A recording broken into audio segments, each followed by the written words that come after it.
Hello, everybody. Welcome to Mortal Content. I'm Doug Ziegler, your host. Of course, you all know that. And with me tonight is Whitney Ann from Whitney and Adams Costume Design, and our longtime friend Lauren Yee, cultivator of curiosity. Thank you both for being here. How are you both? So good. Thank you so much for having me. It's been a minute. I'm so happy to be back. I know it's been a while. So let's start out. We always ask what you're drinking. Do you have anything to drink at all? Be it whatever. Whatever. I have a lovely iced tea and electrolytes because I'm getting older and I'm like, okay, I need to start doing all that. Hey. It's a tasty beverage. I will say, to add to that, if you want to spice it up, you go Arnold Palmer style and go halvesies. Also tasty. So I have the iced tea with the lemonade flavored electrolytes. So I do a little. So I'm the same thinking. It is the borderline Arnold Palmer. Yeah. Totally. It's like a hint whisper of it. Yes, exactly. I needed a small beverage, but it's also earlier in my day. So I've got an 805 and I'm going straight from the bottle because I didn't plan. That's all right. What is the 805? What kind of beer is that 805? Sorry. I think this is the blonde. I was like, I should know better. I grabbed it from the fridge and then came here. So I believe that this is the blonde ale.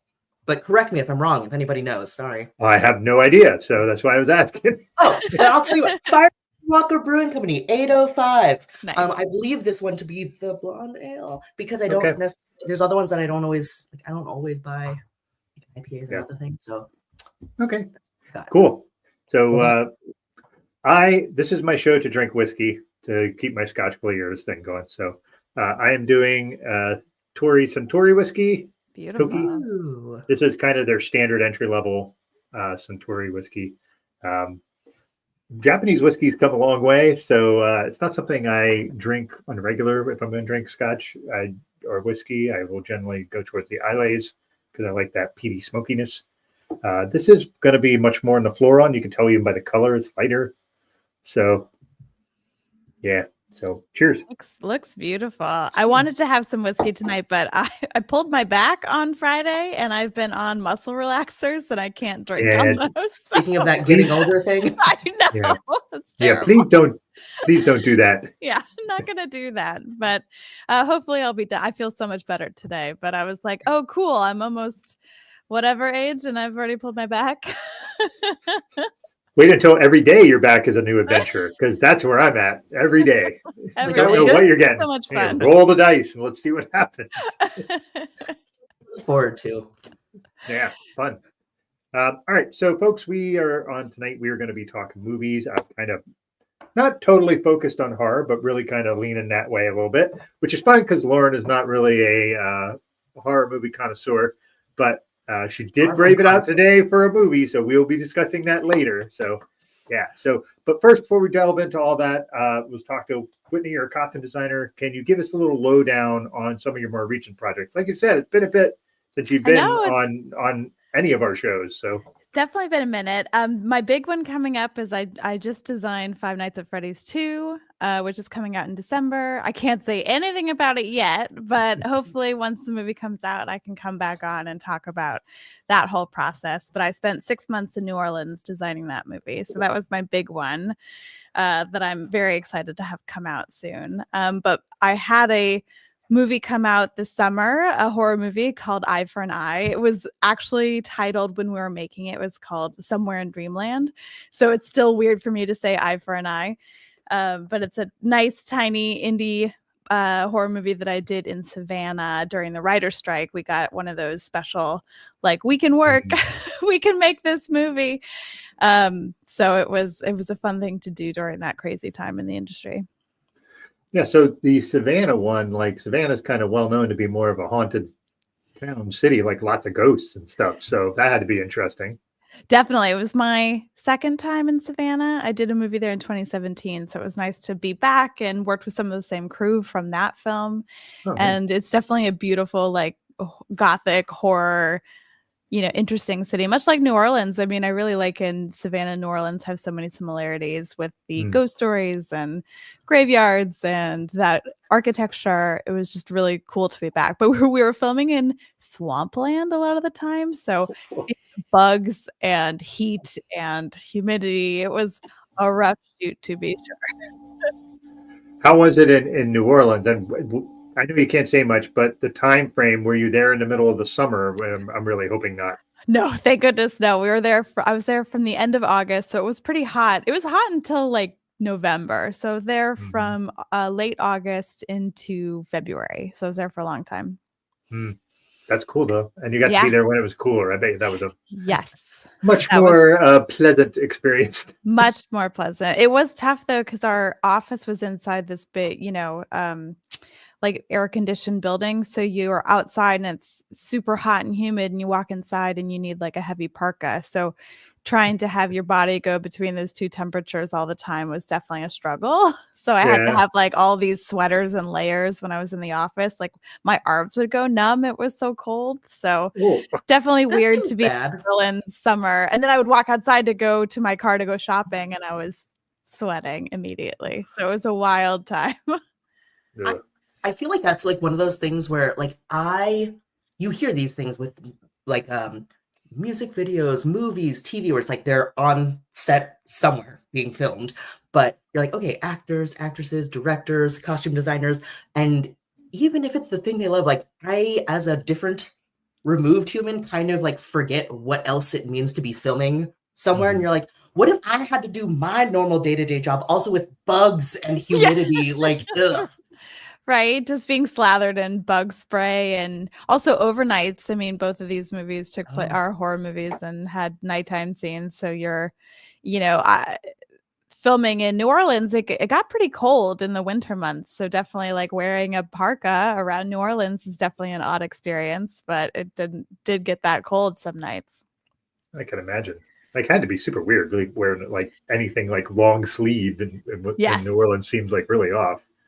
Yeah, I was grateful though, so my actors weren't dying in the heat. Oh, that's good. That's true. Yeah. It's a trade-off. Yeah. Lauren, you've been to New Orleans, haven't you? Yeah. Is that where I met you? I don't know if it was in New Orleans. I feel like we met in San Diego. I wasn't at San Diego, so it was probably San Diego. Yes, I've been to San, but not for the dad 2 times. Yeah. But yeah, I have been to New Orleans for that. Then we probably met there, not because that was before San Antonio, I think. I think so. Sorry. It was many, many years ago at this point. So yeah, like pre-pandemic. We're old friends. I love it. I just went to San Diego for the first time in like 10 years for Comic-Con. So it was very cool to be back in San Diego. Oh, like a full circle moment for you. Yeah.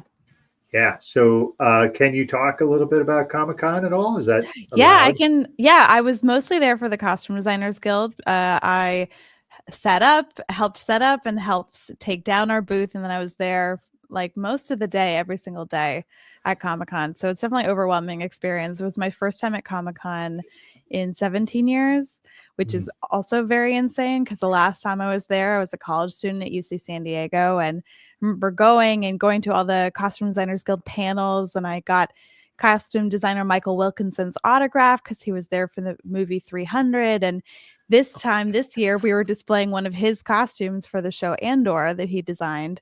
And so it was super cool to have that full circle moment, but then to be back, volunteering for the guild. I was like so excited to one day get to join. And now here I am setting up and being at their booth, and then also having, a big movie in Hall H and getting to celebrate that. It was a very cool week. Exhausting, but cool. Yeah, I imagine it was like probably. You said it was super busy. You were there all day, like all I feel day. Like lots of people. Did you have to be at the booth the entire time? Could you go out and wander? I did go out and wander, and I definitely went around the booths a couple of times, and I visited the Art Directors Guild and got to see their booth and visited other booth friends. But it was definitely, I would often just hide at our booth because I was like, there's too many people. There's a lot going on. I went to a couple panels, but I was really there to volunteer mostly. And then also Five Nights at Freddy's 2 having our big Hall H panel. So those were the two main events I was there for. That's sweet though. Can I ask you a question about Comic-Con? Yeah. Not in like what was the coolest thing, but just like what was, or maybe like a surprising thing, especially because like you had been as an attendee and I have never been, but I feel like most people have the experience of the attending side, and you did that some time ago, and now you're in the like booth side. But what was either like maybe like a major difference just like in time or an attendance versus boothing, or like something that kind of surprised you in the recent experience? I think this, so when I went, there was no booth for the Costume Designers Guild. It took like a long time for the guild to even be able to get a booth because it's so hard to get a booth at Comic-Con. So, and then only 2 years ago, they were able to get a double-sized booth. So I feel like getting to help volunteer at the booth and like the biggest booth that they've had pretty much in the history of Comic-Con is very cool. So that was, and getting to interact with so many fans of costumes. And some people asked like construction questions or wanted to know about the unions and wanted to know like how to get into it and if they wanted to be a costume design member. So it's just nice to interact with people. And then I have a podcast, so I had my little branded measuring tapes with me. So if people are like, I need advice, I was like, here, listen to my podcast. I give advice about the industry. Side note, what's your podcast? Oh yes, Tales from a Costume Designer. I interview not just costume department members, but also filmmakers of all kind. I just had a new episode drop yesterday. So, you know, I love talking about filmmaking of all kinds. Yeah, and here we are. Yeah. So here we are talking about movies again. So it's like my favorite thing. So I love it. That's very cool though. The breadth of who I think also because like way back in the day, like Comic-Con was like nerds. Like that was like the vibe, right? And like being able to be like just the depth and breadth of not just like comic and movie and whatever, but like costume design and like people asking questions about like how do I get into the field, not just like this movie was cool.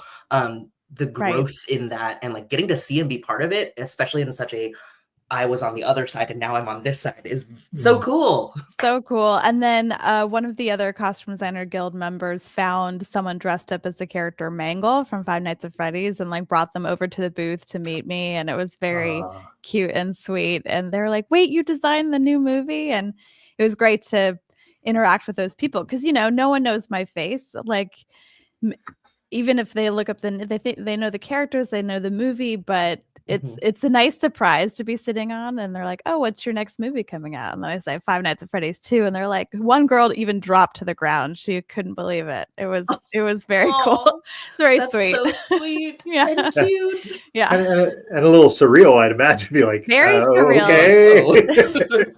To have, you know, something I worked on make people feel passionate about it is very cool. Like the unknown impact or unrealized impact. Yeah, it was really amazing. But then I sort of hibernated for a week after. I was so tired. Introverts. Yeah.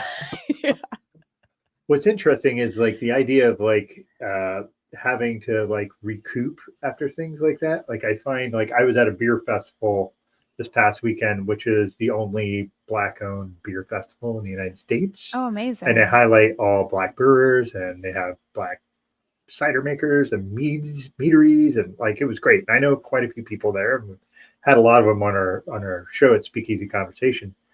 But by Sunday, I was like, I can't wait to get the hell home. And it's not that I was just like, I want to be in my own bed. Yep. And with my own pillows, and like it's weird. Like I'm a super social person, so like the social part was great. It was the stuff where I had to like lay in a hard bed and not having the pillows were crummy to me. Okay.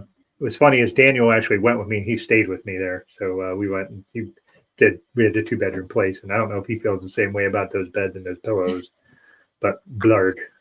It's tough when you don't have your creature comforts and your routine. I mean, the amount of stuff I bring with me when I'm filming on location is a lot because I want to be around my stuff, you know, and especially being away from home for 6 months. Yeah, I need my stuff. Ooh, I assume like, okay, because one of the related things to that is like, I feel like I've gone to like a conference or a work something and it's only for like a few days, like you can manage. And like the bed itself is not usually too much of an issue most of the time. Usually. But like I don't know if I've ever had a good pillow, like specifically pillow. I assume you bring however many pillows, but like the pillows, because pillows are the one. How come there's no good pillows?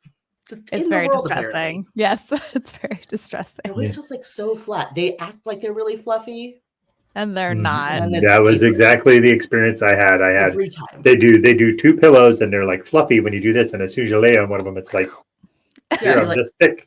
In like a hotel, I'm like, I will use all 4 pillows and it's still like flat.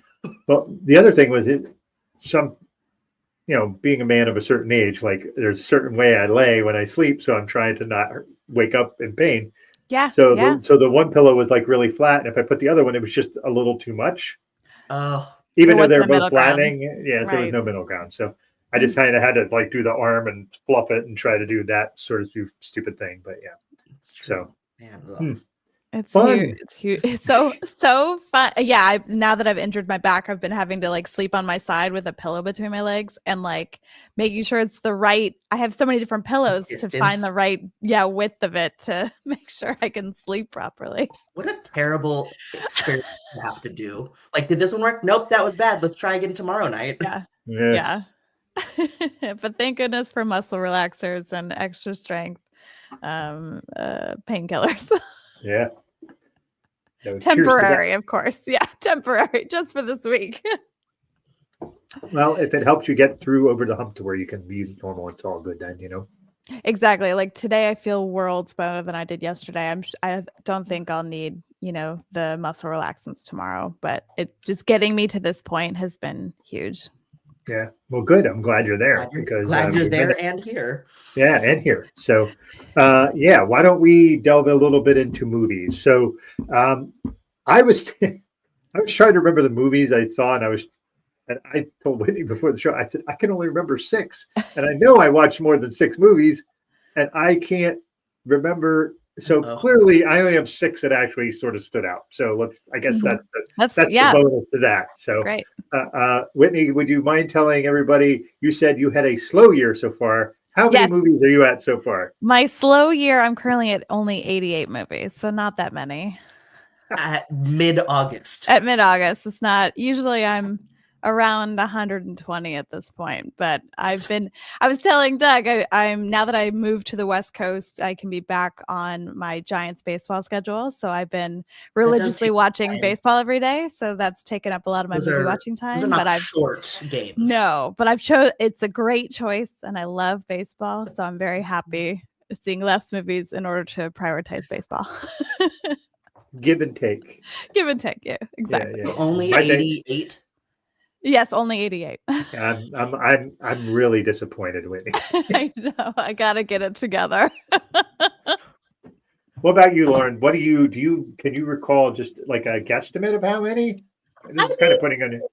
I don't know how to answer this because I don't not like movies, but I don't always make time for movies. And I like especially when they're like in theaters, I'm like, ooh, I want to see it, but I don't always like make time to like go see a movie. And then when they're like streaming again, like, do I remember that it was one that I wanted to watch, or like it's less of a hyped, it's happening, and now sometimes it's like now on streaming. So I don't always like catch things in the most recent moments, and I've apparently classically been terrible at watching movies in my like growing up hood, so I've been doing a lot of catch up. So like I have watched some movies, but I think I've only seen like 1 or 2 that have been like this year or within the last 12 months year, maybe, that are like recent. One today, knocked one off the list today. Is this the only one? Is this the only real recent one? Like new movie? Because I've also watched recently, I've watched several other movies, which actually has surprised me, but they're like old movies. That's okay. How many times do you think they are? Yeah, because Whitney watches old movies all the time, I believe. So that's fair, but it's also like Whitney's like, I'm watching this for the 12th time, and I'm like, I watched this for the very first time. Like, just the other day. Oh yeah, go for it. Oh no, tell me yours first. Oh no, I watched Alien again for the umpteenth time this week. I've never watched Alien. Like, I'm sorry, everybody. But yeah, like just over the last weekend or last week? Recently, I've watched Bill and Ted's Excellent Adventure for the first time ever. Oh my God, amazing. That's great. Just because it's not like I feel pressure, but sometimes I'm like, oh, like it's on a thing and I can access it. And I'm like, oh, there's so many things quoted from this. And I like pop culture. Yeah. I'm just real behind. No, I love it. So, Great choice. There's probably been like a dozen and a half maybe of movies, but some of them are old and I've seen for the first time, or recent release, maybe like one or two, and then some are just like one that I've seen a bunch of times and it's easy for it to be on. Like a if it makes you feel any better, 35% of my movies this year have come from this year movies. And so that's still not small. Let's be clear. 65% are older, but yes. So hey, but yes, Doug, you have 6 that you remember that are like went to theaters new movie. Yeah, well, 2 I watched at home, and 4 I saw in the theater. Recent movies. Yeah, I'm not talking about the ones that I watch. Like because I'm just gonna I'll pop it on it, and I'm usually not one that sits still long, so popping on something to have on the background is not something I do. Because the problem for someone as a hearing impaired person, if I'm listening to something, I can do whatever, like a podcast, an audiobook. Mm-hmm. If it's visual, I have to force myself to pay attention because I have to read lips. Mm-hmm. So like if something's on TV, I can't do. I can do little things. I can't multitask like work.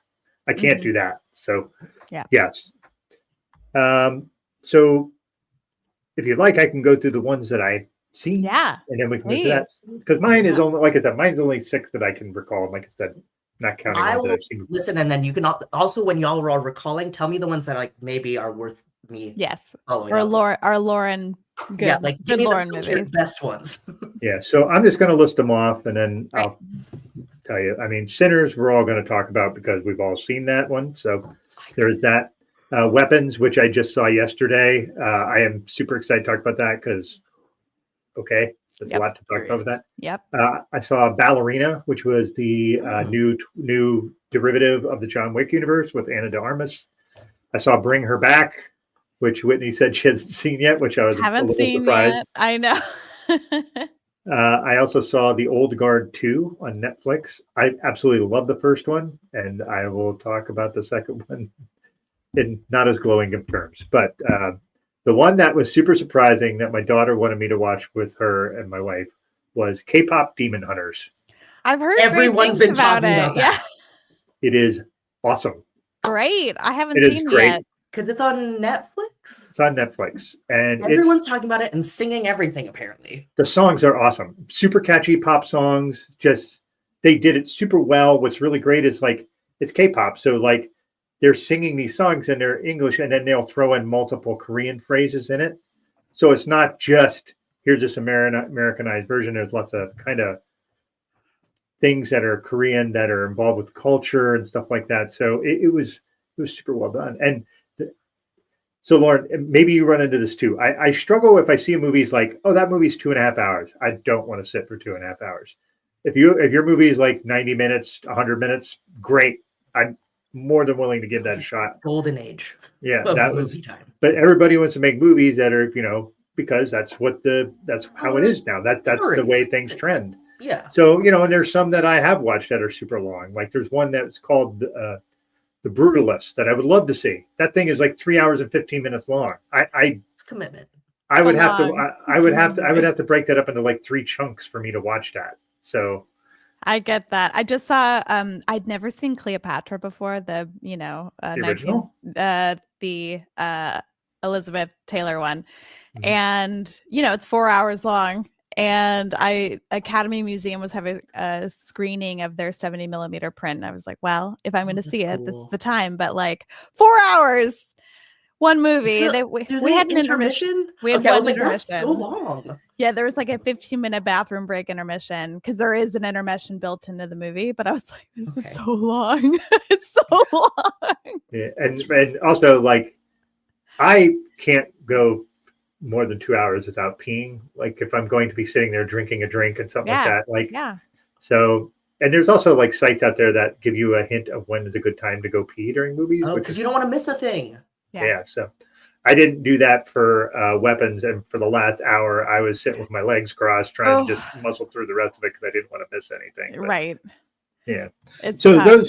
those were the 6 that I can remember. Like I said, Sinners was great. Weapons was great. Ballerina was really good. Not as good as the regular Wicks, but this is a new adventure and it's a different director. It's not Stahelski that's directing these. So it's a different director for Ballerina than it was from all the Wick movies.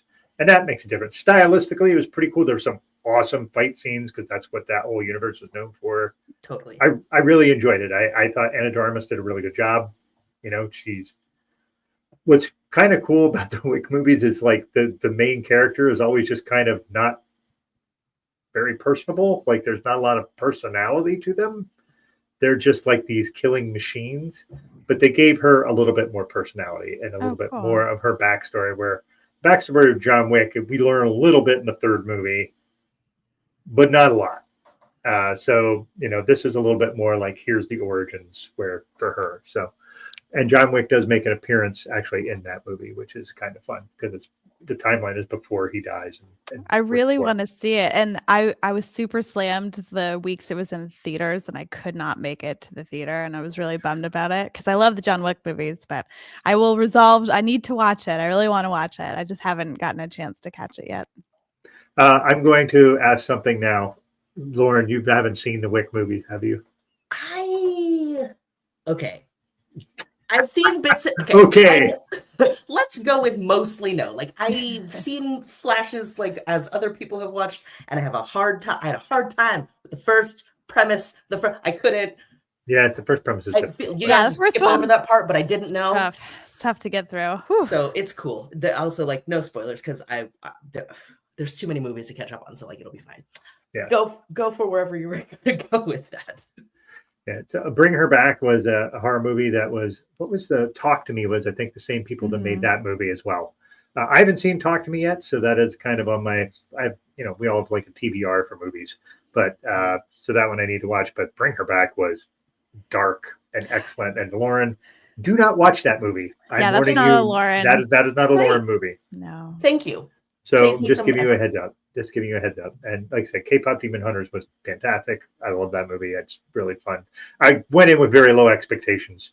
So, because it seems like a teeny bopper sort of movie, but it's not. It's good.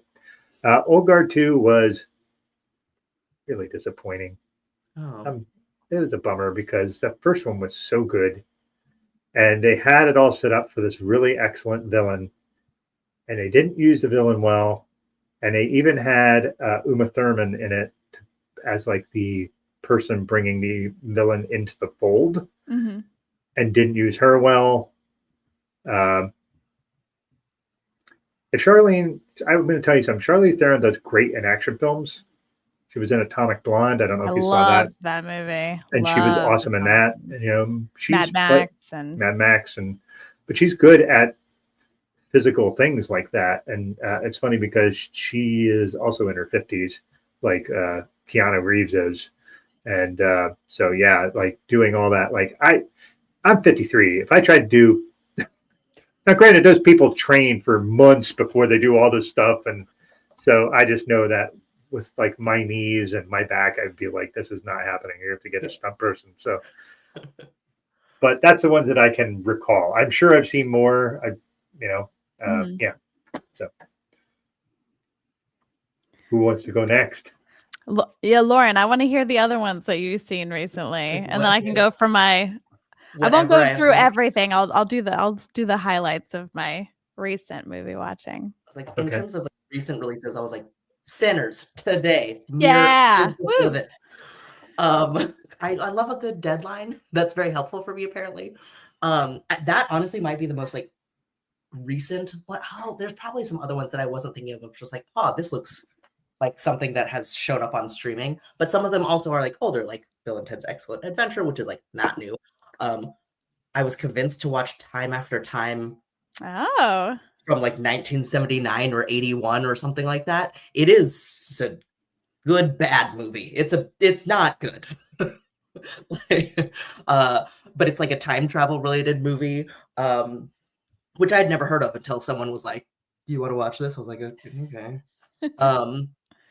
And I recently also, like, not that new but newer than those, was The Menu from like Menu was a good. couple years ago. Great movie. Oh my god! I know another like horror adjacent horror, yeah. like thriller. that's so messed up. So yeah, I'm sure there's more that have sort of just been like, oh, this is streaming, and it wasn't as on purpose. It was just like I found it and then didn't think about it that hard. Right. But yeah, I could stop with that. I'm sure Whitney has more interesting and recent things to tell us about. The most recent one I saw, I guess that I want to highlight is on Friday, I saw one of my favorite movies in the cinema for the first time. I saw 1996's Speed, starring our fave, Keanu Reeves. I had never seen it in a theater. You know, I wore out our VHS tape as a kid and then the subsequent DVD. So it was great to actually get to see it in a packed theater. Great crowd. People were cheering when the bus jumped we lost our minds. It was awesome. That was the night I hurt my back from sitting in a chair. So, oh no. Still worth it. We're betrayed by Speed. Betrayed. Still worth it though, because Speed rocks. Speed rocks. So that was really amazing. The night before the afternoon before, I saw Weapons at the IMAX. Incredible film. Can't wait to talk about that in a minute. I saw The Naked Gun, the new one. Great. Very funny. I had a great time. It's very silly, like so stupid, but in like hashtag complimentary. Like it was so stupid, Austin but so much fun. Vibes? Yeah, absolutely. I'm like, we really need to make it's not Austin Power vibes, it's Naked Gun vibes. Like, exactly. But I also know them, but haven't watched any of those either. Right. I'm working on Lauren. Yeah, because Lauren, like you and I watched Austin Powers together back in the day when they came out. So we have I've that common language. Yeah. It's got a similar accent. I assumed that it was similar, but I didn't watch those. It's just it's stupid and funny and great, like sight gags and dumb jokes. My theater was packed, and I went on the day before opening day. It was like one of those preview screenings, and like everyone was like, I was crying, laughing at a bunch of moments, and I haven't laughed like that in the theater in a really long time. So it was just like a magical, fun experience. And Liam Neeson was so great, and doing a stand-up of all these like thriller movies he's been making in this latter part of his career. It was a blast. So I had a great time. Okay. I saw the Fantastic Four, First Steps. I saw I do a movie club every month as part of my podcast Patreon, where we watch together and discuss the movie. This last month was Singing in the Rain, one of my favorite movies. And then before that, one of a big highlight is now that I live in Los Angeles, I'm a member at the Academy Museum, and they do great screenings all the time. And there was a screening of one of my favorite films, again, one I haven't seen in the theater, Streets of Fire from 1984. And getting to see that in a theater on 70 millimeter. It was one of the original theatrical prints of the movie. And I was just like vibrating in my seat. I was so happy because like the opening 10 minutes of that film is some of the best opening 10 minutes of a movie ever. If any of you out there have not seen it, highly recommend. It's very silly. And again, very silly, wild movie. But the director, Walter Hill, was there and did a Q&A after the movie, and that was really special. And he just happens to be my friend's dad as well. So that's nice. Yeah. Okay. It's like, everything in LA is like 6 degrees of separation now. I Know What You Did Last Summer, the new one, the new Superman. Oh, also the Academy, they did a screening of The Abyss, which I had never seen. Oh, I know. Oh, that's a good so one. Eyes lit up. It was part of the visual effects branch chose it, and then they had like a bunch of members of the VFX team there to do a whole like hour-long Q&A before the movie. It was so cool, so special, and they had that was like a visual effects marvel when it came out too. So yeah, it won the Oscar for a reason. Oh my god.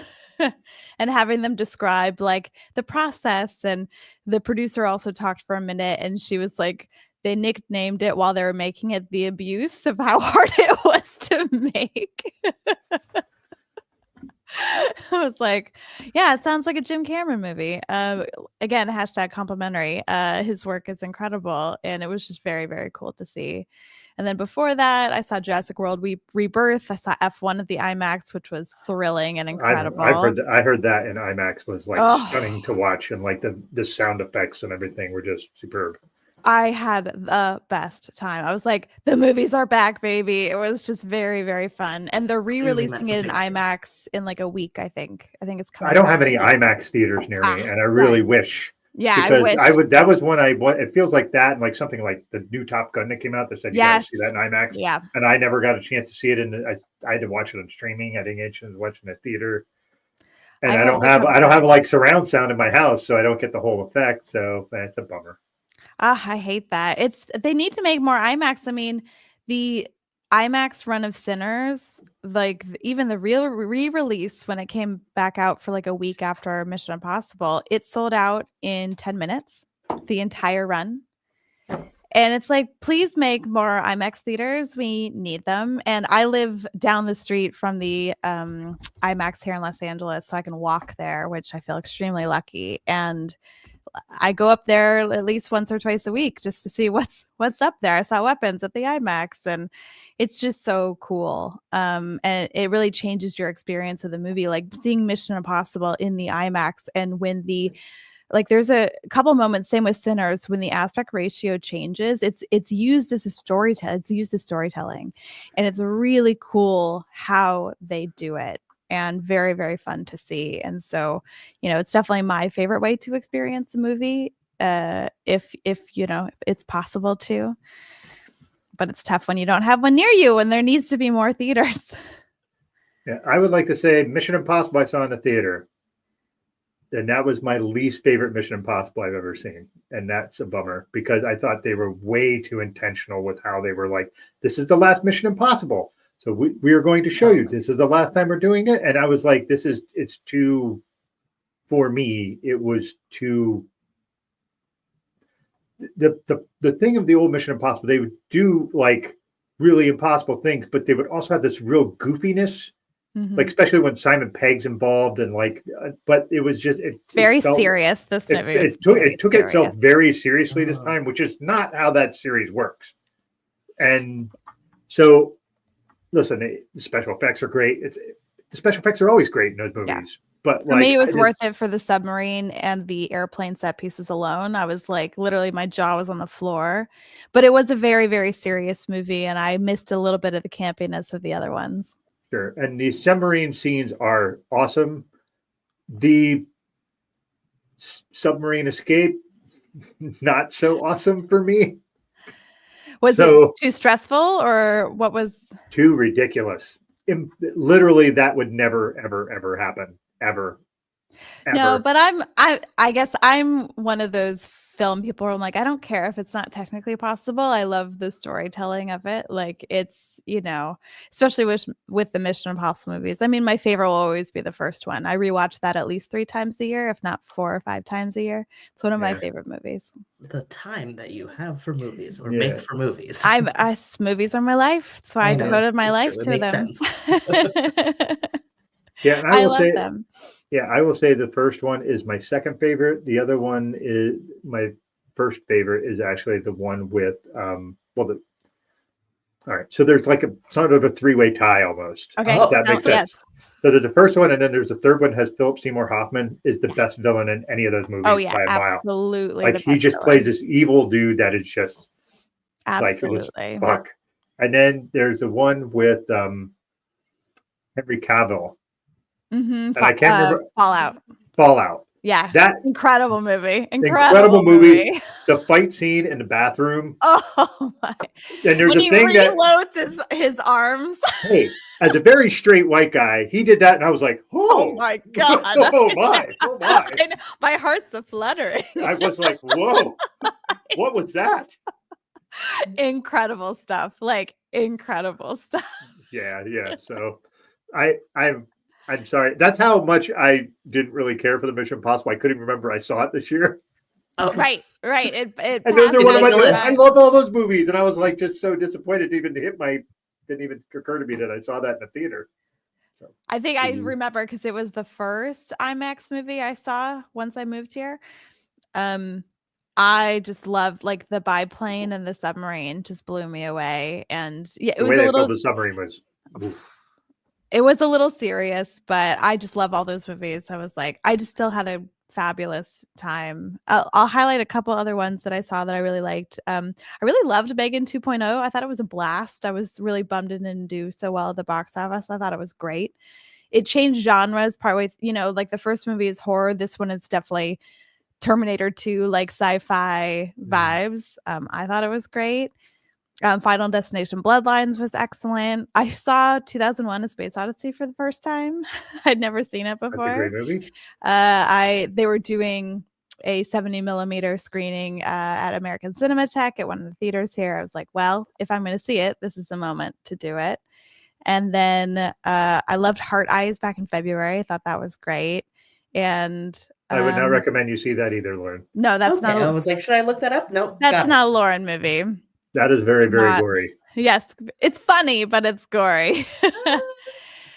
And then, Sinners, one of the highlights of my year, Sinners. Maybe we can dive into that now. Yeah, let's do it. All three of us have seen it. I have things to say, maybe. I mean, I have knowledge on this one. Well, let's start with you, Lauren. Let's give you what you think, since you're pressure off the press with this. So I don't know where to. Okay, first of all, I don't know where to start because as a comparison of anything, I have less, right? I was like, I don't see as much horror and things where I'm just like, okay, like partway through I was just like, okay, it's vampires, which I didn't know things and I just went into it and I was like, wait, okay, how do you kill them? Is that a stake, a bullet? Bullets aren't working. What are the things you need? Like the lore of some of horror things, I would like monster horror. I was like, I'm not practiced in this. And the whole invite them in thing. Did you know that about? I knew that, and I was okay, good. So I know little bits and pieces, but also because I'm not as versed in like vampire, werewolf, whatever versions of things, where it's just like which ones do which. I don't really fully think about it that hard. I will say that what are the major points? Well filmed. It hit a lot of. It was like a roller coaster of kind of movie. Like it hit a lot of different things that like, it's not just like, oh, it's a horror movie. Like it is, but like it covered a lot of ground and a lot of like cultural chatty points. Also mostly sat while slouching and like covering my mouth with my phone or my hands or be like, oh my God, what is that? Also, because I will say two things related to movie watching. I watched at home, but I tried to, with respect to Whitney and what I've been told, I didn't watch it with subtitles and I decided I wasn't going to push pause. So I would like focus on the movie and like not get distracted by other things. Also because it was last minute, I was like, I only have so much time to finish this movie. But like, that was, so I was trying to be very focused so I wasn't distracted by things. But also I feel like because I was in the comfort of my own home during the daytime, so it wasn't like a dark room, right? But I also found myself the number of times related to horror, like horror genre, where I'm just like, obviously don't go outside. What are you doing? Like saying things like, don't, what are you doing? Like that's the best kind of horror watching is you're like, I want to yell at you on screen. Yeah. I was like, oh, she's going to be dead in a minute. Yep. She's definitely turned into a vampire. Oh, he's gone. Okay. Like I had a lot of those moments. But it like that's fine. That's probably good for me. I enjoyed it, and mostly because horror. So there was like a lot of also stress. But I don't even know where to start because again, it has all happened. So I will chime in as well. But that's my quick bullet point version. Great music. Yes, excellent music. Yeah, Ludwig Göransson just doing all the amazing scores for all time. Yep. I'm gonna hop in because Whitney, you're a little more versed in kind of the movie aspect. So I'm just gonna tell you my very unprofessional view of how this works. I actually think but this is like 2 movies, right? So it's like there's the beginning part where they're going and you're learning about Smoke and Stack and their story and all the racism and just the racism in the South and all these people like they're sharecroppers and just like, and it's in the 20s. You know, there's not quote unquote slavery, but they're still sharecropping and, you know, picking cotton. And I think Delroy Lindo should get an Oscar for his little role. Oh, he was fucking awesome. He was the old guy who was talked about drinking all the time, and he was so good. The Haley Steinfeld being just her seeing how she navigates being a white woman in a very predominantly black area, and like, you know, not dating fucking one of the it's and just like talking about it very frankly. And also I would like to say this is a very pro cunnilingus movie. Not something you see very often. Not very often. Yeah, like, so nice. Multiple times. Yeah, and talking about it and just being like, yeah, that's what you do. And just like, that was great. I think the scene where they are doing the different eras and genres of music and they're mixing is one of the best things I've seen in a movie. Like, it gave me chills just watching it. I just got a chill thinking about it again. Like, it's so good. Like, I saw it myself, and then I told my wife, you have to see this with me. And she went, and she just like, when that scene was going, she just like grabbed my hand because she would just like, wow. And just, it's such a great commentary on race, and especially when, you know, we're still dealing with race and because we have a bunch of ninnies in this world. But I think that movie, the vampire stuff was interesting, but it was, in the way they did it, like the idea that they were trying to have a juke joint and then these Irish folks were trying to do their stuff, which is just a completely different vibe of music. And then when they're doing it and they have all the people who are vampires with them and they're all dancing in a circle around them. And it's just like, that feels so much different than the way they were in a juke joint and like the soul that was in it and how everybody was just kind of like, there was a oneness in that. Whereas the other thing, it's more like, we're just encircling the art. It's, I don't know. There's a lot of, I'm kind of talking out of my ass because I'm not good with knowing how the movies kind of sort through. But I like to know how it hit you, because we can all take away what we take away from watching. It's a unique individual experience watching the movie. There's what the filmmakers intended, but then there's also what the audience takes away from it. Intention versus impact. It has impacted you, and however you are impacted. Yeah, for sure. And it impacted me similarly. I don't know if you've ever watched the show The Watchmen, which was on HBO, and it was a take on a comic book. It was only one season because it was way too focused on race with how black people's plight, and even as one of the superheroes was a black superhero, and just the difficulties they face just being black, and even in this superhero realm. And they start off in the Tulsa race riots, which I had never even heard of until I watched that show. Mm-hmm. And it just, there's an impact there where you learn shit that you're just not even, as a white person growing up in America, you just don't get. Like, not taught in schools, not taught in school either. If we got it, Lauren, I don't really remember from I don't think I heard about that until like I didn't hear about it until college. Yeah. Times. Yeah. So I just remember thinking that was, and the part where the indigenous folks are chasing the vampire and they meet the people, and I was like, just it's almost sundown. Good luck.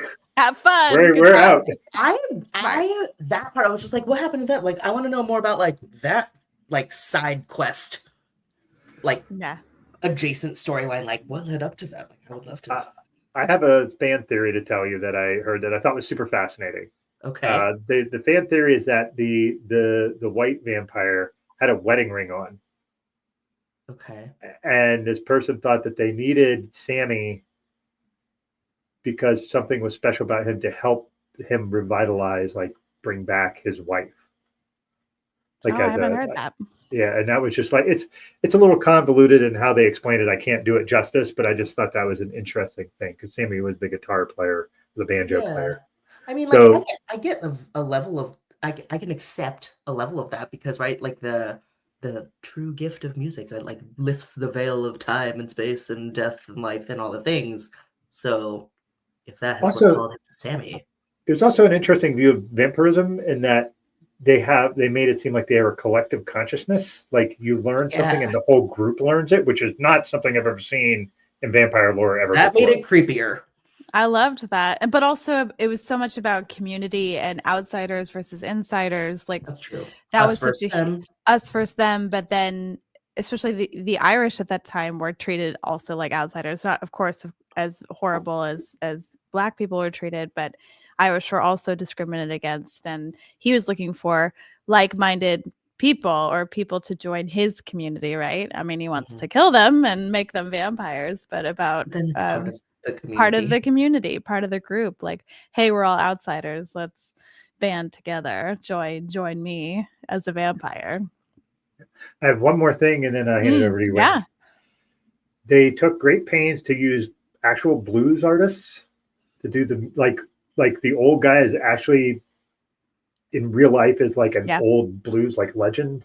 Yeah. There was a heavier set Black guy who was playing a guitar, and that's Kingfish. He's like a super well-known blues guitarist now. And they just thought that was really interesting that they really took their time to try to make sure they were including the people that made the, helped grow the genre and are still continuing the genre. I thought that was really cool. But that's my 2 cents or 14 cents. No, I love it. I guess I was thinking back, and this was the first movie I saw at the IMAX up the hill. So it was like the great introduction to my new local cinema. Remember, I got a ticket for the Saturday, so the day after it opened, and I was like speechless when I left the theater. I was like, did that just happen? I went to like a noon screening. It was packed. Everyone was like losing their minds. I had a great seat on the like house right side, and just getting to experience again the storytelling within the aspect ratio changing. And I think one of the main reasons the movie did so well is that Ryan Coogler did this 10-minute video before the movie came out talking about all the different aspect ratios and why he did it and what was behind all of them, and like, why you choose to go to one over the other. And I think it was being screened in like 6 different ways. And so I thought, and he was like not putting one over the other. He's like, it's a different experience. What kind of experience do you want? And sort of explaining what his storytelling and thought process was behind all of that. And I think that's really what kickstarted the huge drive for people to go see it, because here's a filmmaker who cares so much about giving the audience a choice and giving the audience like the best possible thing, who cares about what they're screening. It's not like, this is what I made, you better like it. It's like, here, welcoming the audience to be part of the process. And I thought that was really, really special and really cool. And that's, I think, what got people into the movie theater. And then the movie is incredible on top of it all. Yeah. That's what got me to the theater. I watched that 10-minute video. I was like, I'm seated. I bought a ticket right after I watched that video. Can I, if you remember, because if there was here's the reasons for the different things, and I mean, IMAX was close, but like, do you remember what like the reasoning or like experience? I mean, I don't want to put Ryan Coogler's like words in my mouth, like the way I'll kind of like what from what you summarize. Right. I think for me, I wanted to see what he did with that changing aspect ratio, because not everything was in the wide IMAX widescreen shot. Some things were, some things weren't, and he used it as storytelling. It's just another way to tell the story. Like when the vampires come in, we're invited in, the aspect ratio zooms out to the widescreen, and it was just like, oh my God. It made you feel the intensity of all the vampires like being allowed to be let in. I feel like I would hate that. Oh, it was, appreciate the thoughtfulness and the intention, but also I feel like I would be like dying in a theater. And then also the, Sammy playing the guitar, and then you start seeing all the music throughout history from the past and the future all together as one. I mean, that's when the aspect ratio also changed to the big shot, and it's just magical and sort of making you feel like you're a part of the story. I think going from that like traditional letterboxed into the wide full screen, it's it's welcoming you in, right? And so like when the vampires were invited in, we were also invited in at the same time. So I love that. It's just another way that you can tell the story. You tell the story through costumes, through lighting, through the camera work, through the writing. Like there's so many levels to it. And when it's all like firing at once. And then also the costumes are incredible. Ruthie Carter, her work's so fantastic. And a fun fact is that a huge amount of the background costumes were actually made for the new, now not happening Blade movie. And so huge amount of those background costumes were also designed by Ruthie Carter. So they brokered a deal where Sinners was able to buy the costumes off of Marvel.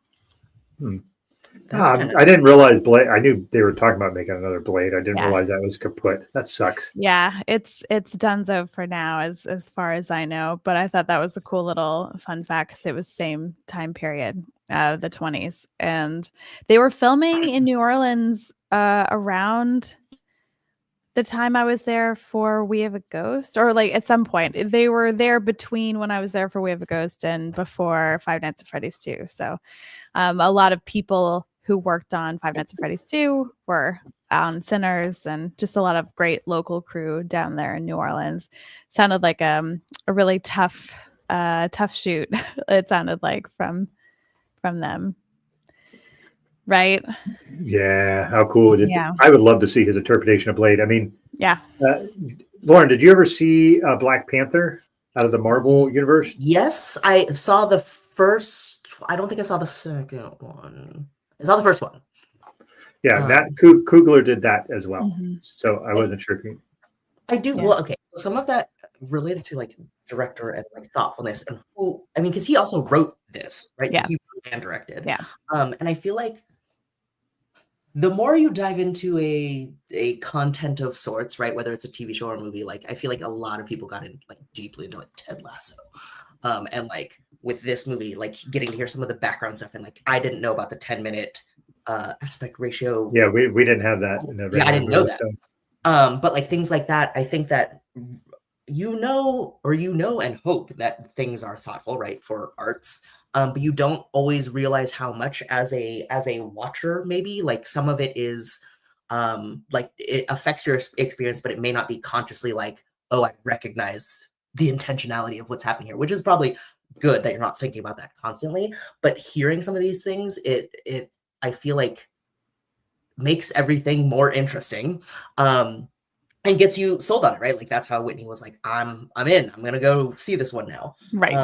Sort of related to like that and like the music scene that Doug you were talking about. I feel like something that I like noticed, but I wasn't like thinking that hard about with this movie. And I'm like sure there's like levels of intentionality and also like the things that are touched on historically and like modern day or not. Just the like the music scene and like through time and like how it layered, and I was like, oh, this is so interesting. And it also went cross-culturally, and also just I pulled back from the music, but the cross-cultural thing of there being very specifically like Black people, like Chinese people, and or like other Asians in the background of things, and then also like the Irish vibes of the vampire circle, and like even just like some historical reference too, where he like stole from like the Italians and the Irish and that whole thing, and it was all very like global majority minority based. Yeah. And there weren't a lot of white people. There wasn't a lot of reference white people other than like the train was not the train station, but like they went into town. There was like some white people. And like that was like mostly it, other than and the dudes at the end, and you're like, and it was so great knowing the trailer really heavily featured Michael B. Jordan with the machine gun, and you're like, what is he shooting at? It was so great to finally get to the end. I was like, nice. Yeah, and like just the like it was like the storytelling of that and the choices in that, but like it not being like so spelled out forcefully, like here it is on a platter, and you just like see it and you're like, oh. So you're feeling it, you're experiencing it. You're not necessarily, it's not being, super it's like sparking things, but not like in a spoon-fed way. And also like I'm not a history buff, but I do feel like even the things of like what are they Chinese? The Asian grocery or sign maker people family. Yeah. And like also in town there was like some other folks like that, but like throughout history I know that there's instances, and it's like a pattern that like Black people and Asian people like support each other in times of distress. And I was like, oh, this is actually really interesting, like as a movie choice for like that sort of, oh, like I'm going to my buddies at the grocery spot, and to make that be again like minority but different race people, but not just like Black people and white people, like, oh no, there's other folks sprinkled in here. And that was very cool in how it all played out. And the dynamics of that, the relationships to each other, and ultimately she's the one who invites them in to save her daughter. Oh my God, that was not my vibe. Right. Yeah. Right. Yeah. But you understand why she makes that choice. Yeah, for sure. Yeah. I would also like to say there's not a moment in that movie for me where you don't believe that Michael B. Jordan is twins. Where you like even the way it's filmed, there's no like, you know, sometimes when they film people who are playing twins and there's like this real sort of awkward thing, and there was none of that in there. Like the idea that I forget which one was smoking, which one was, but one of them was blue and Stack was red, and I don't know what that means, but it was very intentional. But one of them would roll the cigarettes for the other because the other had tremors. And at the end, you see him; he can't roll his own cigarette after he's done killing everybody because his shakes are too bad. But they just made them completely distinct personalities. But at no point do you feel like, oh, this is the same guy playing two people, even though it very clearly is. There's no awkwardness in that, in the way that they did that to me. I think it's the testament to all the filmmakers coming together to make that happen. Because it comes from Michael B. Jordan's performance, but also too, the way they filmed all of his stuff is that they kept the camera static. He went and changed costume so he would be flipping back and forth between costumes like all day in order so the camera wasn't moved for all the setups. So if you rewatch the movie, you'll see that there's slightly different when they're outside. Shadows on their faces are slightly different direction from the sun because it's like time has passed in the day, but it makes it more real that they're literally in the physical same space. Yeah, you know, because they didn't move the camera, and even if it was like a hair off, you would feel that unnatural reality of blending those shots together.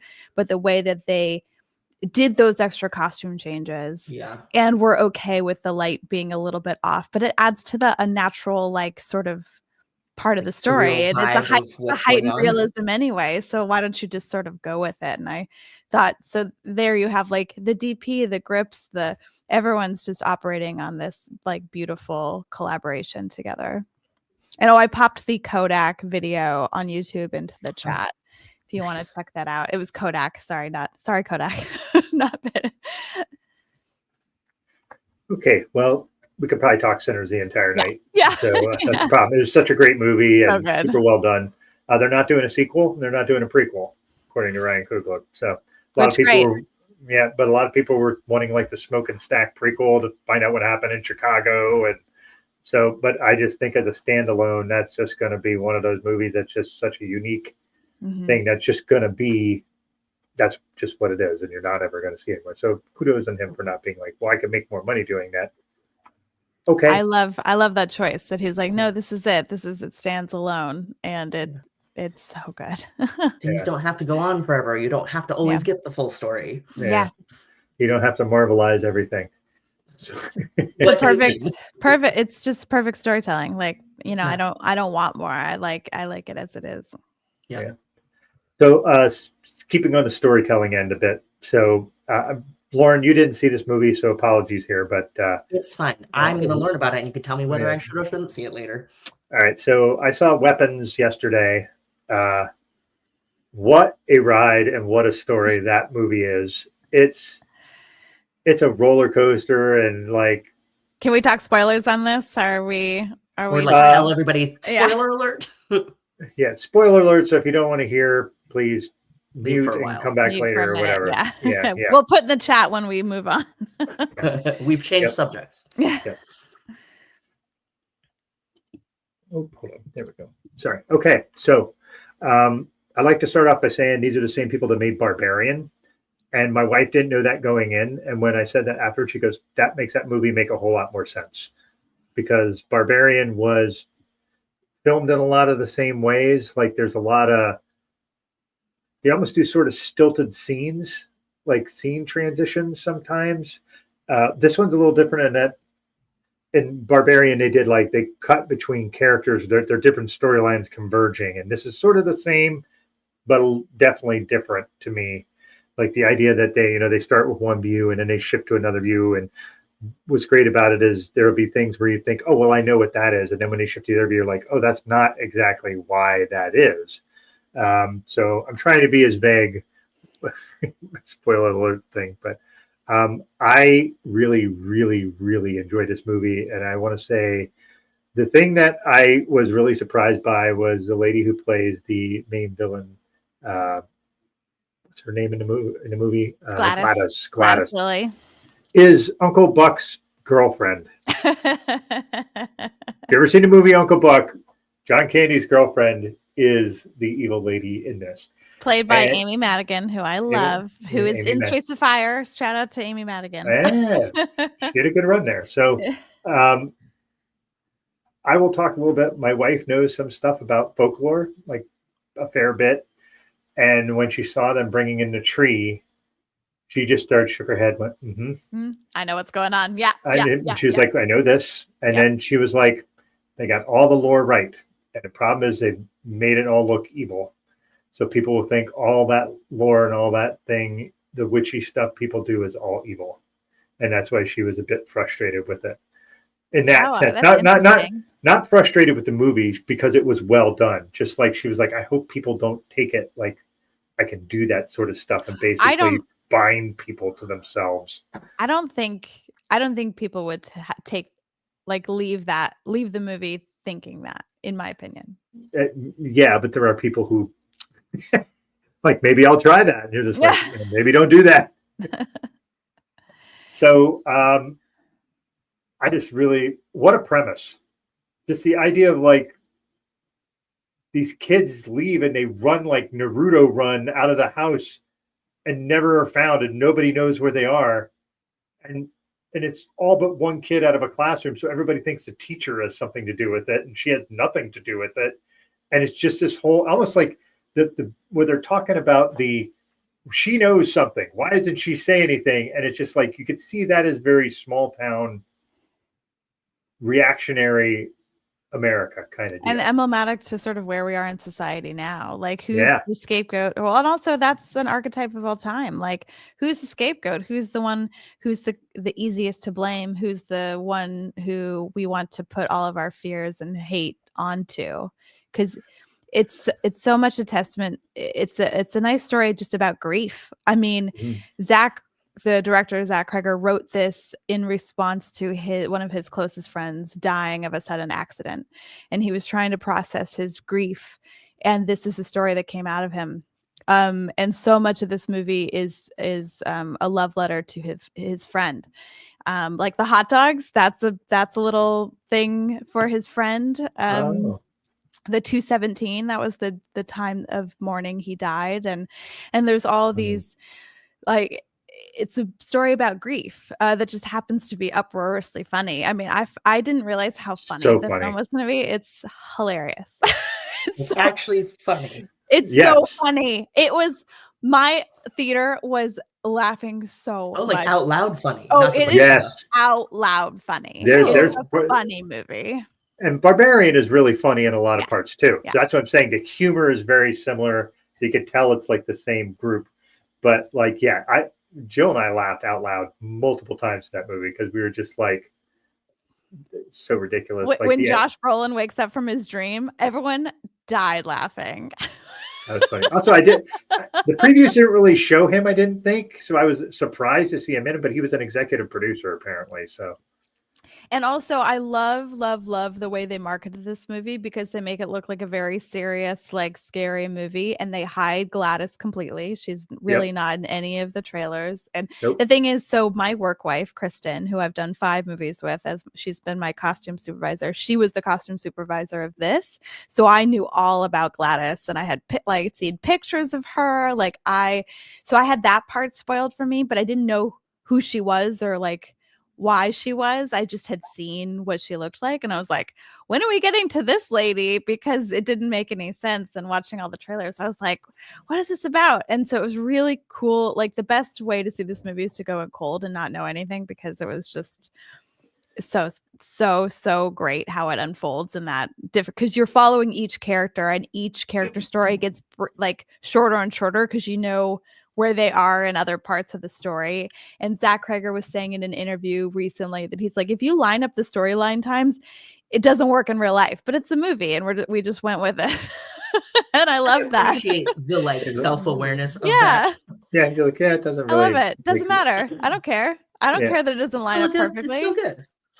Also, speaking of funny, the end of the movie where Gladys is running is so fucking hilarious. We were just laughing, and the end is supposed to be grotesque, but like it was so fucking funny and ridiculous.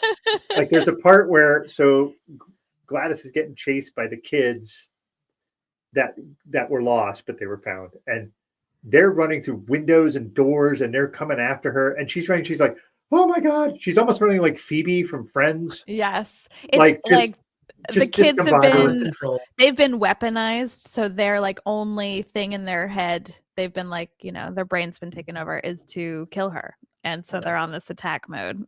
Yeah. And they run through all these. There's one where they run through one door. She runs through one door, and the family's like, what's going on? And then she runs out the other door, and then all the kids come flooding through, and the family's like freaking out. And I think the best part of that is when Josh Brolin is slowly walking to follow, and he walks in through that door, and he looks and he just goes, to the people, like he's nodding to him, hey, how's it going? And she's like, and the mom is like, what the fuck? Like, who is this person Who's now? This guy? And just like, so it's just, that end was funny. Just so fucking funny. Funny. The only problem I had is, like you said about not watching stuff with closed captioning. I really would benefit from that in quite a few ways. But in movie theaters, it's very difficult for where I am.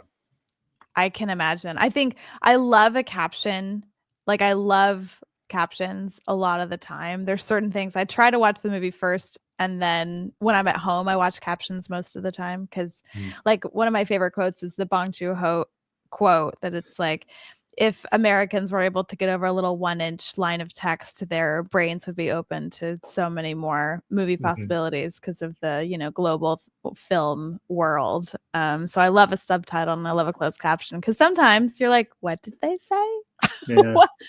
what were they saying? Well, the beginning and the end where the kid talks, where Alex talks, I could hear next to none of that. That's because it was very soft. There's a very soft voice. And, for most folks, that's fine. But the rest of the movie I could hear fine. There's, like, for instance, I saw Nosferatu in a theater. I missed at least 50% of the dialogue. Oh, God, I can imagine. And then when we got home and I watched it with captions, like, that was so much better. I totally get everything now. Especially with, like, hearing impairment, like, there needs to be more options. There needs to be more accessible options. Well, the problem where I am is there's not a lot of movie theaters, and the theaters have like 8 screens max. And that's the biggest one. Most of them have like 5 or 6. And so the thing is, if you want to do something where you have closed captioning, you need to have a plurality of people saying we want closed captioning. Right. Not just, hey, when I have closed captioning, they're not just going to do it for me. It has to be multiple people going to theater that want to see it. The funny thing is, I think, like, all my kids watch stuff with captions, all of them. I think if you just did that for certain theaters, and I think most like Gen Z and Gen Alpha kids would be like, I'm all in. Let's into it. Yeah. Because I think there's so much second screening these days. It's like people have a lot of things on with the volume muted or like low, and then they have the closed captioning on. It's definitely much more prevalent than it used to be. Did you find the humor in that to be similar to, I was just thinking of this, there's a similarity in humor to Everything Everywhere All at Once? Oh yeah, there's definitely a thread there. The humor is kind of a thread. It's not exactly the same, but there's kind of just the same cadence of the humor is a lot similar. Not as much physical humor. I think it's offbeat and unexpected. There's a lot of humor in Everything Everywhere All at Once that is unexpected. And I think because the humor in Weapons is so unexpected, I did not expect it to be a funny movie. Either. And it's like you said, they marketed it not that it was funny. They marketed it was going to be a very scary movie, because I remember seeing a trailer. I'm like, I am seeing that. That looks terrifying. Let's go see that. And just like, and you're like, oh, I think you're also laughing because you're surprised you're laughing. You're like, am I supposed to be laughing right now? But not in a quizzical way. And I'm so excited that I'm suddenly laughing right now. Because sometimes when you're like laughing at something that you didn't think you were supposed to laugh at, you're a little like uncomfortable about it. This was just like, what the fuck? You know, that Julie Louis-Dreyfus like VP little GIF. Have you seen that online? Yeah, where she's like, "What the nervous fuck?" laughter. Like, what the fuck? Yeah. Yeah, that wasn't like this. It was just genuinely funny, and people weren't like, oh no, I shouldn't be laughing at that. Like people were like genuinely laughing. Yeah. So. Or like there was a couple moments where there's a great gasp moments, like the car door opening. Yeah. Everybody in the theater laughed at that here. They're like, but they're like that whole scene where she's walking out and she's walking out like this, and everybody was just laughing and like, what the hell is this? It's all those little nuanced choices, right? Because that could have been. It was so purposeful. Everything was so purposeful, and that's what made it so great. I mean, Alden Ehrenreich is so funny. I think he's incredible. He needs to be in more things. He was in like movie jail for a while after Solo, and he needs to get out of movie jail and let him do all the things because he's so funny. Yeah. So there's, again, Weapons I could talk about a long time. Go see it. It's funny. There's only one thing in that movie that I think that you would truly find, well, probably a few things you'd probably find gross, Lauren. One thing in particular, both my wife and I kind of turned away from the screen for a minute because that's how bad it was. Okay. Do you know what I'm talking about, Whitney? Which there's two possible ones. Is it the one in the middle or the end? I think it's one closer to the end, where she's reaching on the island for something to defend herself. That part we had to turn around for a little bit. But like, I think Lauren, you'd get a kick out of it. I think you should see it. From like, this is one of the things like it's not gate. That's not the word I want. It's not gatekeeping, but it's like the genre of horror can be a lot of things. And I feel like it's kind of like IPAs and beer. And people are like, no, that's probably bad. Or like, this is probably not for me. But like, there's some good stuff in there. And I feel like if it is advertised as like, this is like a serious horror thrill, whatever. And like, I'd be like, absolutely not. And you're like, actually, it might be good for you. But like, I don't know what I'd be missing out on. And a flip side version, like a decade ago, or more at this point. But like, I never wanted, I think it was like Shelter Island, Leonardo DiCaprio, Shelter Island. Like that looked kind of creepy and scary, but it's like not a scary movie, but it felt like it in the trailer. And so I was like, nope, absolutely not. And I eventually watched it. I was like, oh, that was not. Especially with that lady doing the like quiet, like the whole, trailer is so very like, scary. I am never sure what like is, again, I appreciate related to Weapons, and like, are people missing out because they don't realize that it's maybe like not so scary, but also at the same time, I appreciate it. Sounds like, especially with Whitney, what you like did or didn't know about like the people who like aren't in the trailer. I appreciate movies that like don't just put all the highlights in the trailers, because then you're like, oh, I basically have seen all the, nothing is a surprise, and like all the good parts were in the trailer. So like leave the surprises for later. Like make me want to see the movie and then show me the movie. Like don't show me the snippets of the movie. I will say I'm very happy about our Five Nights at Freddy's 2 trailer, because there's so much that is not in the trailer and saved, and I think that's super cool, and I'm very happy about that. Before we move on from Weapons, I just want to shout out the costume designer Trish Somerville, because she is a huge reason that Gladys is hitting people, like, is a huge thing that people love about that movie. And I just, think her costumes are amazing, and she's super talented. She's one of the greats in our industry, and I just wanted to say she did an amazing job. Yay. Also, as a y'all trying to not truly spoiler, but talk about as a non-horror person, I was like, maybe this sounds interesting to me. Like, I'm intrigued. Because I don't think we don't really spoil anything. Like, really, like you're like the thing with the door. I was like, no idea what that means. you'll know it later, eventually, but it won't. Even while it's happening, you won't realize until after. Like, I was it made me want to see it, and I was like, am I concerned? Should I see it? But it sounds like maybe I see it. Yeah, I think there's a couple of scary things, but you'll be fine. You'll survive. You'll be okay. Different levels and types of scary things. So yeah. There's only a couple moments I can think about, but like you'll be fine. Yeah, I'm thinking of two that are like there's one that could have been very gross, and they did a very good job of being blurry about it, like not focusing on it. So it sounds gross, but you don't really get the full effect of the physical, because they pull the camera back and actually kind of blur what's happening, but you see Gladys in the background. That's but you're just like, and my wife's like, I'm really thankful they didn't show that. You're like, I know what's happening and I don't want to see it. Yeah. So there's that. Okay. So yeah, excellent movie. See it. Go see it. So funny. Sure. So I am going to propose to you a question that you guys are not prepared for. So this is going to be fun. Great. And I didn't want to prepare you for it because I want to hear if you can come up with things. So my question is this: what's a movie that people have really told you really should see that you haven't, whether it's because you just don't think it's your thing, or just like, I'll get to it when I get to it, or a movie you keep meaning to see and you just never have gotten to for some goofy reason, like just it. Oh, hold on, I have a list of these. No, I was like, I feel like the options are vast. I'm like, let me. I have some very embarrassing holes in my film because I didn't go to film school. I went to I got a theater degree, and so I've been my own cinema school by myself. But there's definitely a lot of things that I haven't seen that I'm like, I need to see that. Oh yes, I hope you get to see my movie in December. Yeah, I think I will be attending that too. I think that's actually one that I can see, probably. Whitney's not responding to that, so. Wait, sorry. Oh, yes, you can. Sorry, I was looking for... There's a handful. It's hard because Whitney's... A lot of the movies she does are her, and I was like, I want to support you, and also cannot watch this movie. So get ready for a couple of movies I haven't seen that I am embarrassed about and I need to see and I'm desperate to see. So Taxi Driver, Donnie Darko. I haven't seen Donnie Darko either, and I'm embarrassed about that. There Will Be Blood. I don't have to be embarrassed. The Godfather. Oh, I haven't watched those. Wait.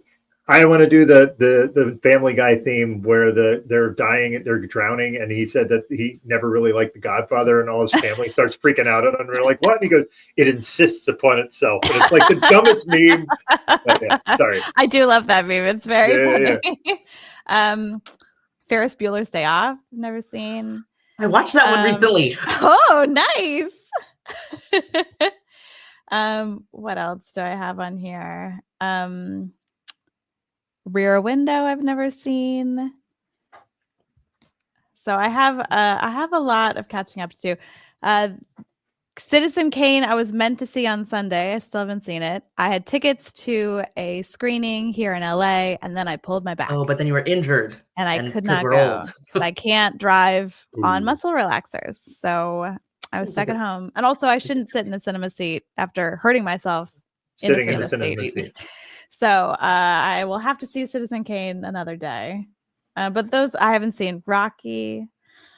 So that's sort of like some of the highlights of things that I have to see. I haven't seen Seven Samurai, but I have a ticket for later this month to see Seven Samurai. So I'm working on it, slowly making my way through. There's just so many movies, though. That's so many movies. Yeah. And you know me, I see so many movies every year, but more than half movies I haven't seen before. So I'm working on it, but it's just hard. Yeah, Discount Tuesdays. Yep. Love that's Greg's Greg. That's why he went and saw Weapons today too. So yay. Yeah. So, Lauren, anything you can think of, or do you want me to pop off with the two that I thought of off the top of my head? I feel like I have a hard time because, like, most of the time, movies that people mention, I'm like, I haven't seen that one. And like Whitney's also was like, oh, me neither. Except for I have seen Ferris Bueller's Day, but also only saw that one in the last few months. I was doing other things and I haven't circled back, and there's so many. So I don't know if I have a good answer. I was trying to think of one that's like shocking or like, it's because it's hard to remember when it is recently popular and then comes back around. But I feel like there's like Sinners was one that I just watched, but like everyone was like, oh, it's so good, or it's amazing, or like you have to see it, or like, have you seen it? I was like, I have not. And I feel like there's so many that it's hard for me to pinpoint, but I could absolutely be like, ooh, ditto. If I think of one, I'm probably going to think of one at like 2 a.m. It's going to come to me. You'll be like, ah! Yeah, like a real obvious one where it's like, I'm shocked and appalled. There's probably a lot of those as well. So I feel like I shouldn't take the time because my list is vast. Yeah, mine is also very long. I remember, especially about Ferris Bueller's, like I've worked with Alan Ruck twice now. I mean, I was so excited to work with him because he's in Speed, and Speed is one of my favorite movies. So I was like, yeah. But I haven't seen Ferris Bueller. I have to see it and see the young Alan Ruck. He's one of the nicest people I've ever worked with. I love that guy. Love when turns out to be the case. Yeah. Yes. I just saw him again earlier this year. I was helping out on this movie called Hershey about Milton Hershey, and he's in that. And so I did fittings for my friend on the East Coast, and he was a delight again. Very nice. Lovely. Good that he was nice. Yeah. Okay, all Doug, what are yours? Because I probably haven't seen those either. I didn't think of Donnie Darko because I always feel like that's a bit of a niche movie, but that's very much in my wheelhouse because it's weird. Same. The two that I thought of, and actually I had thought of it, and then Lauren mentioned one of them. One of them is Shutter Island. I've never seen Shutter Island. I love that there's one of your movies from both of you that you haven't seen that I have. This is such a rare occurrence. Amazing. Yeah. Great movie. I know it has a big twist. That's all I know, and I haven't watched it yet. But the other one, and again, I love movies with twists like that. So Shutter Island, I absolutely should have seen. There's no reason why I shouldn't have. The other one, which isn't a twist, but is very much in that sort of sci-fi realm that I love, Blade Runner. The original Blade Runner I've never seen. I haven't seen the remake either, and I heard the remake's great too. Great movie. I have a ticket to see it here in LA in a couple weeks. It's being screened at the Academy. Roger Deakins, that's cinematography. So good. But yeah, the original Blade Runner, great movie. Great movie. Yeah. The costume designer of Blade Runner, it was his very first design he'd ever done. And it was like, wow. Yeah. You're not going to get that reference. Well, maybe you will because Groundhog Day, I'm sure. But apparently. Yes, that he's stuck in that day and he's reliving it over and over. Is that a fan theory? I would think so because he's sort of like the coolest high school kid you've ever met kind of deal. So, yeah. So, yeah, those are two that there are definitely more. There's definitely more that I haven't seen that I should. Do you have plans to watch those ones since you fessed up to them? I mean, Doug, you have less than Whitney's. Yeah. Oh, the Mad Max movies. How about the new ones? Have you seen any of the new ones? Or any? Yeah, you don't have to see the old. And the thing is, Greg is the kind of guy that will go and he will watch. He'll watch. All right. He'll go. Hey, I'll watch all of these. I'll start from the beginning and I'll just go right through all of them. So like he'll line them up and do them. Like I will say the two new ones, like the two newish ones, are so fun. So fun. I still haven't seen the second one with Anna Joy Taylor. Yeah, Anya Taylor-Joy. Yeah, Anya Taylor. Sorry, I mispronounced that. Oh, I worked with her, so I had to learn how to say it. Sorry, that sounded so pretentious. She was in the menu. Lauren. Yes, yeah, she's in the menu. Okay, I was like, do I know who this is? I was like, name she's versus face. The main girl. She's the main girl. Okay. The one that confronts Ray Fiennes. Yeah. So yeah. She's so great. I feel especially bad about not seeing Donnie Darko because for 8 years I was on a trivia team called Sparkle Motion, which is apparently the name of a dance troupe in Donnie Darko. Okay. So That's why I feel really bad, is that my trivia team is named after something in that movie. Trivia of all teams, like it feels like right. Yeah, I didn't. Oh, really? I didn't know that, Greg. That's very interesting. Huh. Yeah. I also have never seen any of the older ones. I've only seen the new I've seen ones. all of those, and I just have the only one I haven't seen on the Mad Max is the most recent one. So Yeah. It's a good time. It's very different from the other one, Fury Road. Yeah. So we're running an hour and a half here, but I have one more thing to ask both of you. I'm going to throw Lauren in the mix first. Okay. So this may be a little difficult for you though. So if you can't think of anything, it's okay. It's We'll okay move on to not Whitney have and me, an and answer. then So are there any movies that you're aware of that are coming out later this year that you absolutely would like to see? Okay. I feel like Five Nights at Freddy's, because it's Whitney's and I love when I can actually Woo, see woo, them. woo. So that one, obviously. And I don't know all of the ones that are coming, but I'm pretty sure this is happening this year. But the second part of Wicked, maybe? Yeah. Because I do love a musical, and I had seen that one, and I watched the first half of that. I watched that one. That's another movie that I watched this year, but it's from whenever that came out. But I watched it like in the last month and a half or two on an airplane. And it was like, I didn't cry, but I teared. And so I was like, well, let's see the design, costumes and the sets and where they take the second one. So those are ones that I know are coming. So I'm going to go with Wicked, whatever, part 2, whatever it's called. I'm so in it. And then Five Nights at Freddy's, because I can. Woo, woo. Wicked 2, Electric Boogaloo. Yeah, obviously. Okay. That's mine. I'm sticking to it. Nice. All right, you want me to go next, Whitney? Because I have, I think, 7. Oh my God, I can't even name 7 movies that are coming. Yeah, you go first, and then I will. Yeah. All right. So first of all is the new Mortal Kombat movie, because that's so sticky and fun, and fucking Carl Urban is in it. Yeah. And Carl Urban doesn't miss.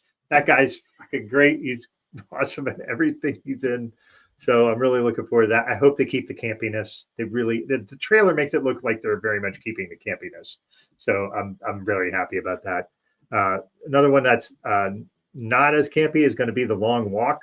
I can't wait for that. I have no fucking clue how they're making that into a movie. I know. I read that book and I was like, that was great. How that book is just down. You're down the entire time. Have you seen the trailer? The trailer's really good. Yeah, the trailer's very good. Mark Hamill's the general, which is awesome. Benicio del Toro. Del Toro's Frankenstein. I think Guillermo. I always mix Benicio and Guillermo. They're both Del Toros, so that makes sense.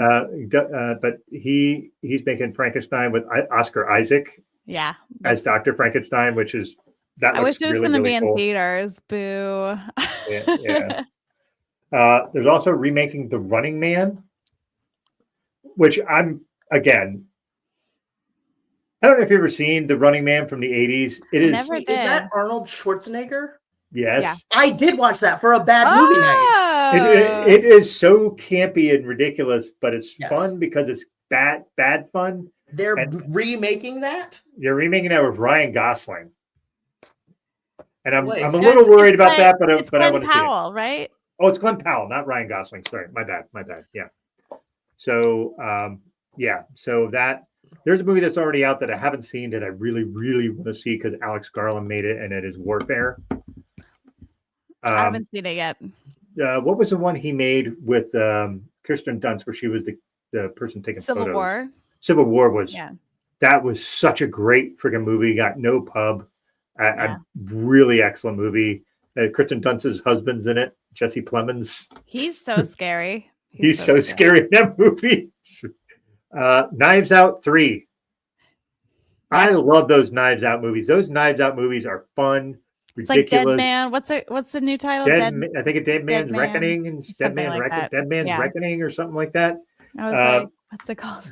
Daniel Craig, a British guy playing like this with this over the top Southern accent. KFC accent, which I love. He's having the best time. I think that's what makes it for me, is that he just loves this character. He loves Benoit Blanc. Like, he has the best time. And he's just like, this is fun. So that's good. So there's a third one coming this year?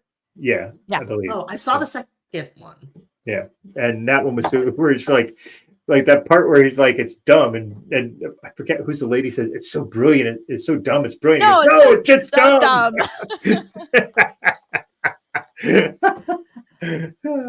The last one I have is a Predator Badlands movie. Can't wait. I'm excited. Because the last Predator, what was it called? Prey. Prey was. I watched it twice in a row on the same night. I loved it so much. It's so good. You just stayed again? Yes. The only time I've ever done that besides Prey was Tenet. I watched both of those back to back for the first time. I watched Tenet once, and I watched it with a few drinks in me, and I think that was a real mistake, because that movie is, you really got to be paying attention, and I was not in shape to pay attention, so I think I really got to watch it. Not. Yeah, it's like if you took Inception and like made it 10 times more confusing. I love Tenet. That seems challenging. I've watched it twice this year already again. I watch that one 1 to 2 times a year. Yeah, so I got to watch that again. But anyway, those are mine. I'm sure there's more. But man, all those just. There's so much coming. Like a lot of those ones you said, I'm like super excited for. Upcoming, I already have tickets to Caught Stealing. I'm excited for that. Oh yeah, Matt Smith with a giant mohawk. Giant mohawk looks amazing. We saw that as a trailer for Weapons, and my wife went, "That's hot." Yeah. Thanks, son. And his accent is so funny. So that's high up there. One Battle After Another. Black Phone 2. Did you like the first Black Phone?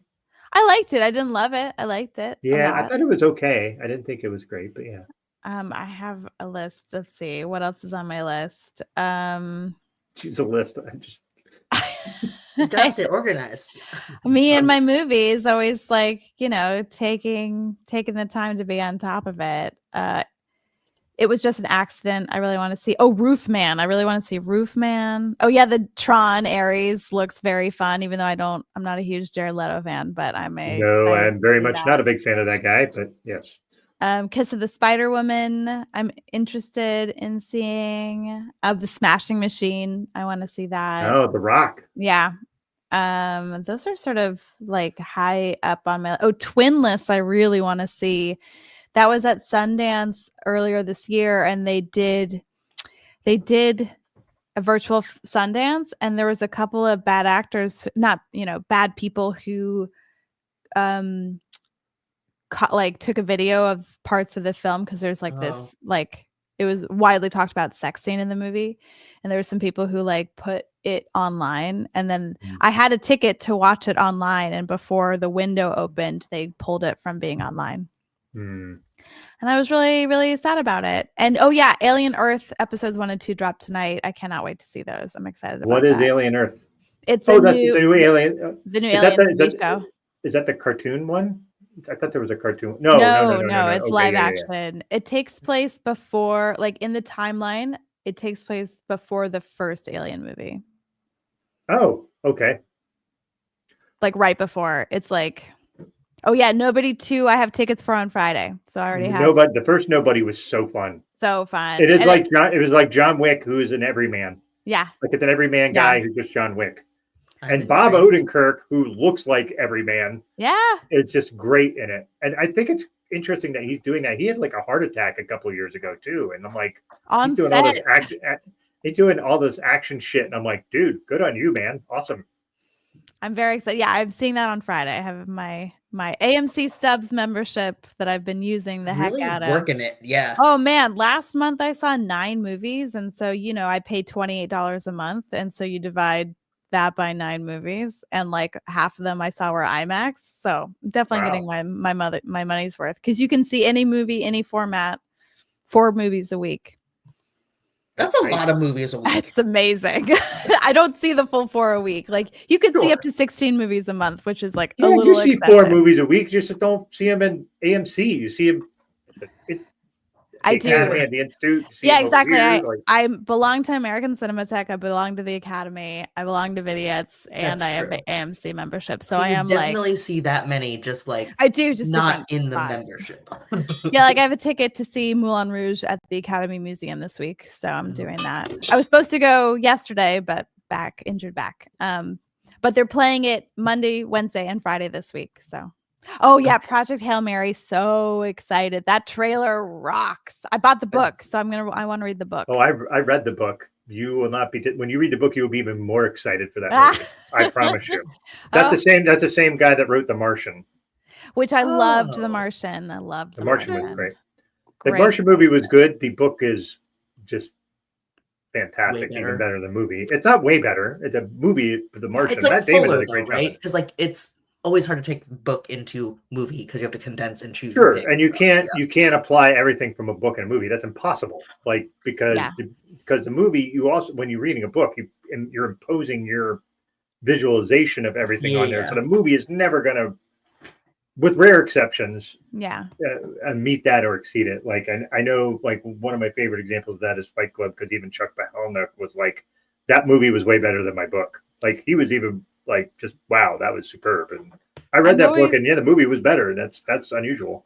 I'm so worried to read a book before I see a movie, or like whatever one I do first, I like better. So it's like thinking about the timeline of it's not always the case, but it's often the case. And, I designed a movie that was based on a book, and that, I've worked on 2 movies that are based on book, with The Great Gatsby and The Supremes at Earl's All You Can Eat. And so it's like a lot of consideration is taken because we're putting our own spin on it. And we changed a lot in The Supremes to make that movie.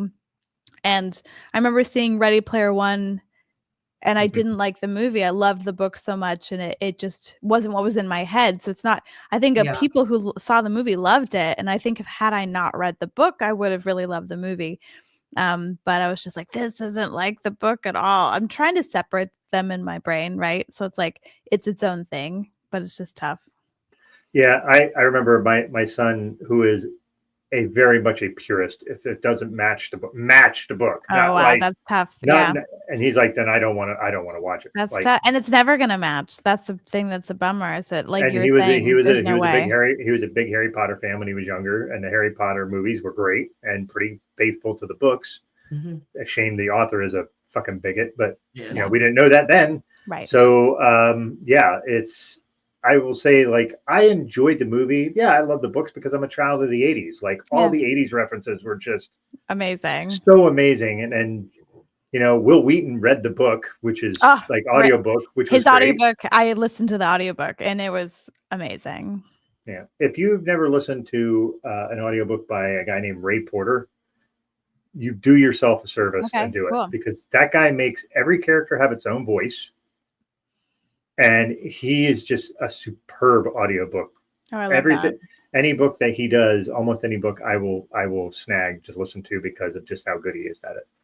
So, and he did not do, like I said, with The Martian, I'm pretty sure that was not Ray Porter. It was another guy who's really popular, and he does a lot of military books. I'm going to look it up now because my brain's going to be mad at me that I can't remember who did that, but Daniel, I also wish I could see even more movies in the theater. It's tough to get there. Like, especially when I'm working, I don't see anything in the theater. So it's just I'm unemployed right now. So I'm just going to the theater all the time. Hopefully I get a job for the fall, and then I won't see any movies the rest of the year. R.C. Bray. Copy. R.C. Bray was the original narrator of The Martian, and R.C. Bray is really good too, but he's not nearly as good as Ray Porter. And apparently the newer versions of the audiobook are narrated by Will Wheaton. So yeah, recommend Nobody, Greg. It's so fun. Yeah, Greg, if you're willing to stay up a few hours, do that. You'll enjoy the hell out of it. It was fun. So I feel like I've joined y'all for multiple streams, and like this one or ones with like Whitney in movies, because it's not my realm, or other people in movies, are the times where I'm like looking up the most things on my phone and taking notes of like, oh, I got to remember these all things for later. Right. You're like, okay, what am I going to watch? Both helpful and hard. I know. I just got to convince you to join Letterboxd so I can make you a curated like, here. wish list. Well, I made my twin brother join Letterboxd just so I could have a running list of things I recommend to him. So he just goes to like, we have a private list. And I was like, Trevor's recommendations from Whitney. That might be helpful. I can make you your own curated list. Yeah. Yes. So yeah. Anyway, we're like way beyond what I was planning, but this is fun. This has been great. But I think we should probably wrap it up. It is. I'm on the East Coast, so I'm way ahead of you guys. Yeah, so, it's very late for you. And now I used to be on the East Coast, and now I'm now you're acclimated now. Yes, I love being. I'm so happy to be in LA finally. I've been wanting to live here for a really long time. Well, I'm glad you're there. So, any last comments before we skedaddle? Just thank you so much for having me. I love talking movies. It's like my favorite thing. And I even started a podcast because I love talking about movies and filmmakers. So if you feel like listening to interviews with filmmakers, check it out. Tales from a Costume Designer. Yep. Sweet. And thanks for letting me join as a less often movie watcher. It's helpful and interesting. And like, I get pitched on movies where I'm like, wait, that does sound interesting. What was it? So maybe Weapons. Yeah, go see it. Go see it. And nobody apparently. So yeah. Yep. All right. So thank you, Whitney and Lauren. Really appreciate you being here. I had a great time as always. So Whitney, when we're closer to Five Nights at Freddy's and you can talk more, yes. maybe we can have you on Speakeasy Conversation so we can blab with you over there.